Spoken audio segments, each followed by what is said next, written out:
Hey everyone, welcome back to Bewitching Brain.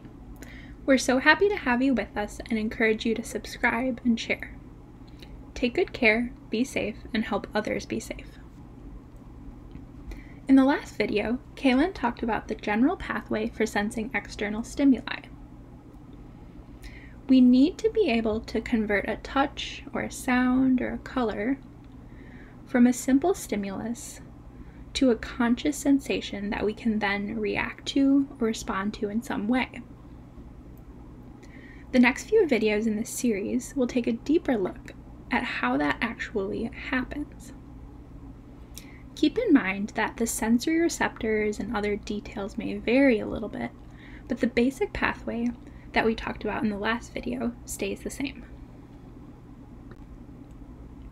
Imagine that you're walking on the beach. At the edge of the water, you can feel the waves as they ripple across your ankles.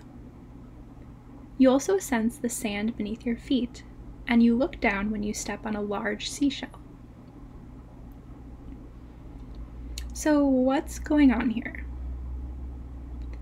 Your body is sending information from the sensory receptors at the skin on your feet, all the way up your legs, up your spinal cord, and up to the brain for processing. This is what allows you to be consciously aware of what is happening. In this video, we will explore the neural basis for the sensations of touch, pressure, and vibration. There are several different sensory receptors that translate external touch, pressure, or vibration into a neural signal.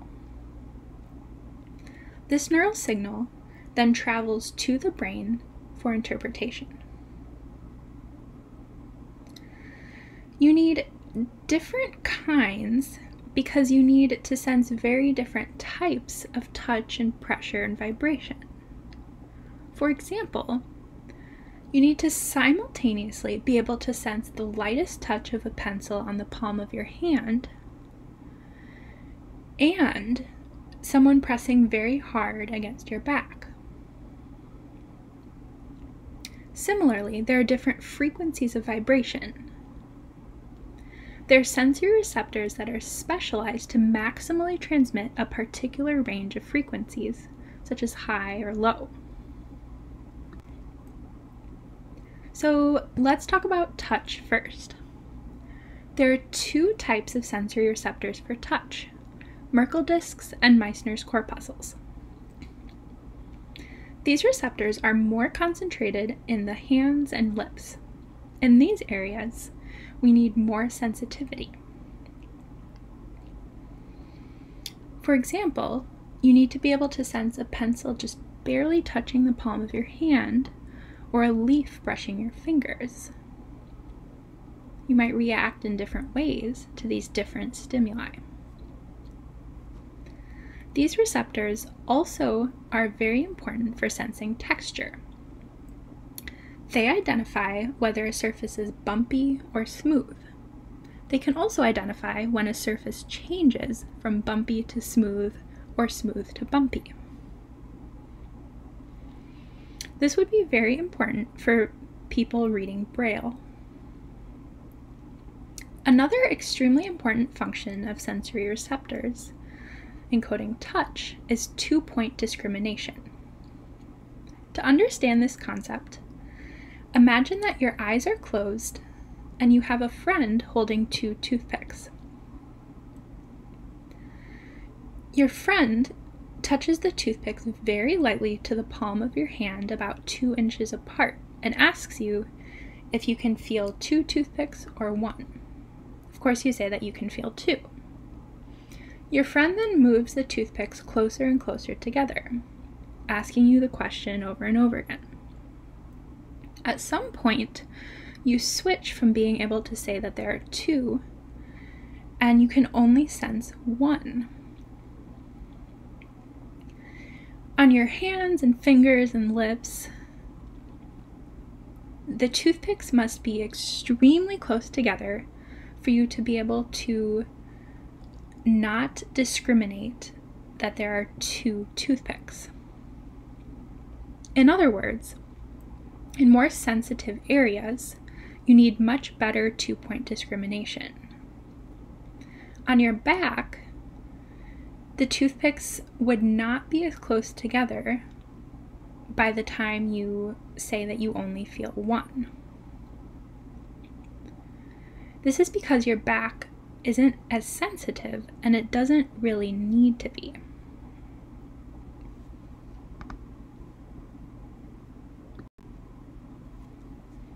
So let's move on to pressure and vibration.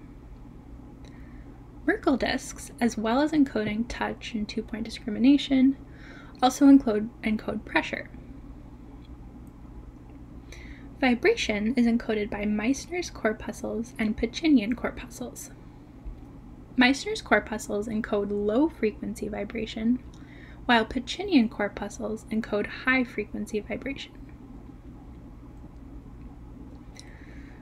Cats have a very high concentration of Pacinian corpuscles on their paws. This is necessary for sensing prey. Imagine that a cat is trying to capture a mouse that is several yards away. It needs to be able to sense the very high frequency vibrations of the ground as the mouse is running without being detected by the mouse.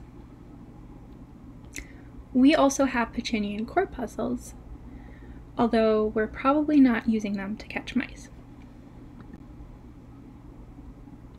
So let's recap a little bit. Sensory receptors will encode the touch, pressure, or vibration stimulus into a neural signal that will then travel within a sensory neuron to a dorsal root ganglion. Please see the dorsal root ganglion, or DRG, in the image on the left. The DRG contains sensory cell bodies. These sensory neurons have a peripheral portion going all the way from the sensory receptor to the DRG, and then a central portion extending from the cell body and the DRG into the spinal cord. The sensory neuron's central process goes into the dorsal horn of the spinal cord. To remember dorsal versus ventral horn, remember the dorsal fin analogy that we talked about last week. The ventral horn is further towards the belly, while the dorsal horn is further towards the back. Don't worry if you're confused about the spinal cord and how that pathway actually goes.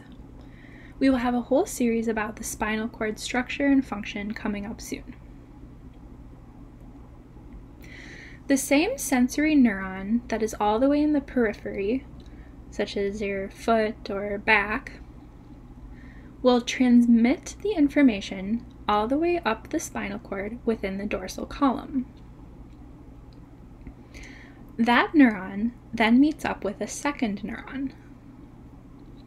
The second neuron transmits the signal from very high in the spinal cord or in the brainstem up to the thalamus in the brain. There's then a third neuron which sends the information from the thalamus. Remember, the thalamus is a gateway for sensory information, to the somatosensory cortex for processing. The somatosensory cortex is located in the parietal lobe, which is yellow in this image.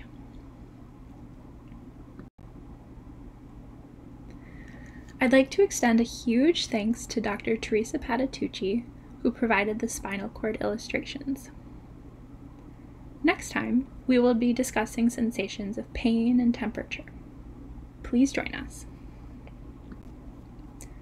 Thanks for listening, Brainiacs, and tune in next time for more.